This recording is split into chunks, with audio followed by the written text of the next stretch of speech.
சொல்லாமா? பரந்தாமன் அப்பா வந்து தொழிலதிபர். அவர் வந்து பயங்கர பிஸியான ஒரு டெக்ஸ்டைல் இண்டஸ்ட்ரீஸ் வச்சு நடத்திட்டு இருக்காரு. அவருக்கு வந்து ஒரே அந்த ஒரு பொண்ணு ஒன்று, பையன் ஒன்று. பொண்ணு சௌமியா, பையன் விக்னேஸ்வரன். சௌமியா வந்து வீட்டில் அப்பாவுக்கு ரொம்பவுமே சப்போர்ட்டிவான நேச்சர். அவங்க ரொம்ப செல்ல பொண்ணாக இருக்காங்க. அவங்க சொன்னால் அப்பா கேட்டுப்பாங்க. பட் ஆனால் அப்பாவோட ஒர்க்கில் எந்த ஒரு டிஸ்டர்பன்ஸும் இல்லாமல் அந்த பொண்ணு வந்து அந்த வீட்டையும் மேனேஜ் பண்ணி அப்பாவோட பிஸ்னஸ்க்கும் சப்போர்ட்டிவாக இருக்குது. பையன் விக்னேஷ் அக்கா என்ன சொன்னாலும் கேட்பா. ஆனால் இவங்களுக்கு வந்து அம்மா சின்ன வயசுலேயே இறந்துட்டாங்க. அம்மாவோட சைடில் தான் சொந்தக்காரங்க இருக்காங்க. அப்பாவோட சைடில் எந்த ஒரு சொந்தக்காரங்களும் இல்லை அவங்களுக்கு. ஸோ அம்மாவோட சொந்தக்காரங்கன்னு பார்த்தோன்னா அப்பாவும் அம்மாவும் ஒரு கிராமத்தில், ஈரோடில், கோபியில், சந்திராபுரம்னு ஒரு கிராமத்தில் வந்து இருக்காங்க. அவங்க வந்து இவங்களோட அதாவது செல்ஃபோன் மூலமாக மட்டும்தான் ஒரு காண்டாக்டில் இருப்பாங்க. டெய்லி பேசுவாங்க. குழந்தைங்களோட ரொம்ப அட்டாச்மெண்ட்டாக இருப்பாங்க. ஆனால் ஒவ்வொரு தடவையும் பொங்கலுக்கு வாங்க, லீவ் ஏதாவது விட்டால் வாங்கன்னு கூப்பிடுவாங்க. இவருக்கு இருக்கிற ஒர்க் ஷெட்யூலில் இவரால் அங்கே போக முடியாமல் இருக்கும்.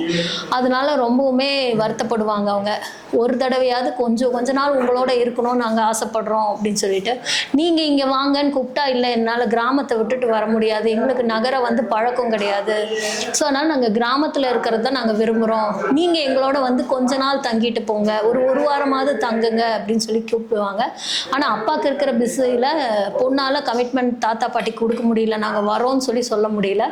அந்த சூழ்நிலை இருக்கும்போது இப்போ பொங்கல் வள்ளி ஒரு வாரம் வருது அப்படின்னு சொல்லிட்டு தாத்தா பாட்டி கூப்பிடுறாங்க. மறுபடியும் மாப்பிள்ளை கண்டிப்பாக வாங்க, இந்த ஒரு வாரமாவது எங்களோட வந்துருங்க, எங்கள் வயசு காலமும் முடிய போகிற நாள் வந்துருச்சு, ஸோ ஒரு வாரமாவது உங்களோட நாங்கள் இருக்கணும்னு ஆசைப்படுறோம் அப்படின்னு கூப்பிட்டோடனே இந்த தடவை சௌமியா வந்து திடமாக சொல்லிடுறாங்க, நான் அப்பாவை கூட்டிகிட்டு கண்டிப்பாக வரேன், நானும் தம்பியும் அப்பாவும் கண்டிப்பாக வரோம் அப்படின்னு சொல்லிடுறாங்க.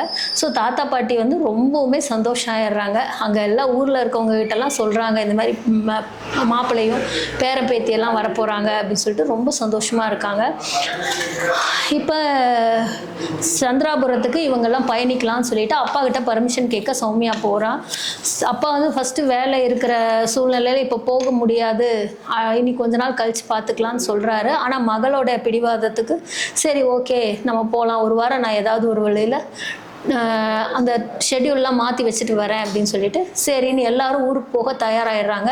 அப்போ நீங்கள் அங்கே போனால் ரொம்ப போர் அடிக்கும், உங்களால் முடியாது, நீங்கள் ஒரு வாரம்லாம் அங்கே ஸ்பெண்ட் பண்ண முடியாது அப்படின்னு சொல்லி அப்பா சொல்கிறாங்க சௌமியாவுக்கு. ஆனால் சௌமியா என்ன சொல்கிறேன்னா, பரவாயில்ல, நான் வந்து என் ஃப்ரெண்ட்ஸ் எல்லாம் கூப்பிட்டு வரேன், இவனும் சாய் சுதனை கூட்டிட்டு வருவாங்க, ரொம்ப ஜாலியாக இருக்கும், நம்ம போகலாம், கிராமம் போய் பார்த்ததே இல்லைல்ல, நம்ம போகலாம் அப்படின்னு சொல்லிட்டு சரி ஓகே எல்லாரும் சேர்ந்து போகிறதுனா போகலாம் அப்படின்னு சொல்லிட்டு எல்லாரும் சேர்ந்து கிளம்பலான்னு பிளான் பண்ணுறாங்க. ஃப்ரெண்ட்ஸ் எல்லாரும் சேர்ந்து ப்ளஸ் இவங்க 3 பேரோட ஒரு டீம் சந்திராபுரம் கிளம்புது. ஆஃப் பண்ணு.